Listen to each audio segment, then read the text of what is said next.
Hi guys, today I want to talk about how to know relapse and recovery, and I want to make this plainly obvious that relapse does happen in recovery, unfortunately, but it's how you learn from these mistakes and it'll actually make you stronger in the long run. Why it happens is in semi-recovery, when you're trying to recover, you gain weight, you start restricting and having behaviours like plunging, skipping meals.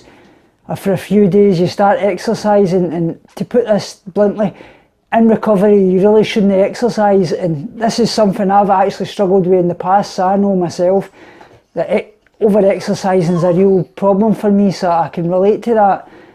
But when you start doing these things and then you say to yourself, oh, I'll start restricting maybe just for a few days and then I'll get back in the bandwagon and I'll start eating well.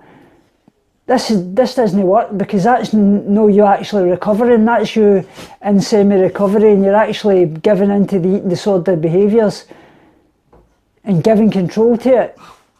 What you really need to do is stop that illusion of the endless cycle. Realise that if the voice tells you to diet or exercise for the least time, it'll work. These promises, they're just all in your head. It's just the eating disorder voice trying to take control, and then you start binging, purging, and get over obsessed with certain things, because that's a thing that the eating disorder does quite a lot. It kind of creeps back in gradually. Maybe, just say for instance, you miss a day's meal, or your eating disorder will say to you the next day, oh, you managed to cope without that meal. You can go another day without doing that, and then gradually you start restricting even more, missing a meal, missing a meal, missing a meal. You really need to get in the calories. I mean, for a woman in recovery, you're going to need about 3,000 calories. For a man, 3,500. And I know that sounds scary, but as you well know, I've had a wee bit of relapse myself, and I'm gradually building that up and getting those calories in, and it really is scary. But you've got to fight your eating disorder voice and tell it that you'll eat, because as you well know, with all the damage it's done to your body, your stomach shrunk, you don't feel hungry. So one thing that I would recommend really is you eat by the clock. That's basically every 3 to 4 hours. Try to get in small meals, because obviously your stomach won't hold a big meal at a time, so 3 or 4 wee meals a day and your snacks. Another obvious problem in recovery that a lot of people suffer with is real bloating and water retention, and the worry that you're going to constantly keep gaining weight. But I can assure you that this doesn't happen. It does take a while, obviously, because of the hormones in your body, and your metabolism is slowed down a lot with all the dieting and extreme restricting that you've done. But eventually the weight starts to peter out and your body's got a set point weight. So you may gain a few kilos above that set point weight eventually, but as you start to get back to the normal and your body knows that you're going to keep feeding it and giving it the amount of calories it needs, your body goes down to that set point weight, and you'll be able to stick to that, and that's when you'll be able to eat intuitively. But what I mean by that is you'll be able to eat and know when you're full, and not have to eat more and more and more. And I know that's a worry, but it does take time, but it will happen. So that's basically what diet and restriction gives you. It gives you that illusion, but it's only temporary. As you're restricting and you have eating disorder, so you've got to wake up and realise that you've got to do this to recover.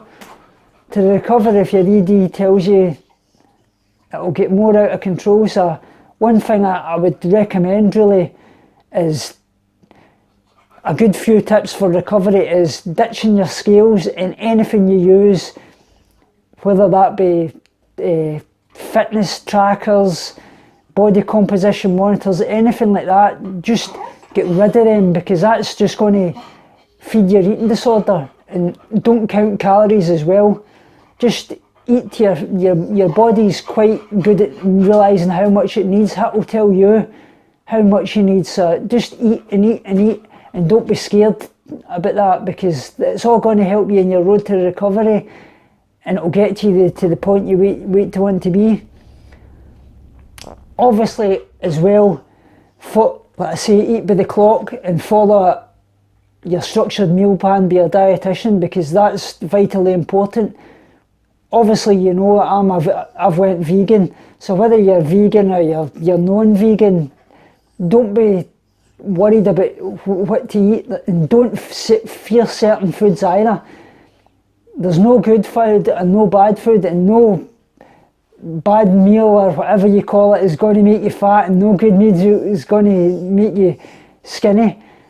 All food's good for you. High carbs, fat, get in anything, whatever you like. And obviously try and have a couple of days a week where you have your fear foods, whatever that may be, whether it be fried foods, chocolate, any kind of treats that's going to help you in your road to recovery, because that's taking back your control for your eating disorder, and it will really help you recover. And obviously another thing is to avoid any of these fitness and Fitspo sites and enablers, and get rid of all that. Delete it off your mobiles, any devices you use that for, because stop it, because it's just going to, if you keep torturing yourself looking at these kind of things, and they're really disgusting. I mean, why people can encourage eating disorders in the first place is beyond me, because it's the worst thing you can suffer for in life, and the more we help each other, the better. It shouldn't be encouraged. Another thing I would recommend is, obviously in recovery, which can be hard, is get out and get yourself new clothes, because obviously as you gain weight, the clothes you've got is not going to fit, and if you keep wearing those clothes, obviously with them you're looking a wee bit tight and things in them, it's going to make your eating disorder scream at you, and it's going to make you feel a lot worse. So another tip would be to get yourself some clothes that you feel comfortable in, a wee bit baggier obviously. It's going to help you along, and when you look in the mirror you're going to feel a lot more confident.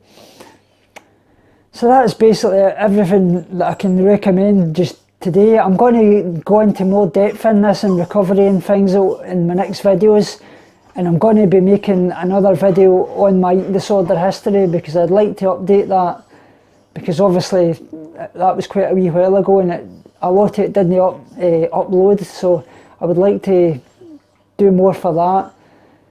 I hope you have liked this video, and obviously if you liked it, thumbs up. If you didn't, thumbs down, and please subscribe and follow me on Instagram as well. And if I can help you with, I will do. Please comment below on any video topics you would like done, and I'll do that. I hope you have a great week and love yourself, and I love yous too, and thanks for following my journey, and I really appreciate everything you have followed me with, and if I can help you, I will. Thanks guys, bye.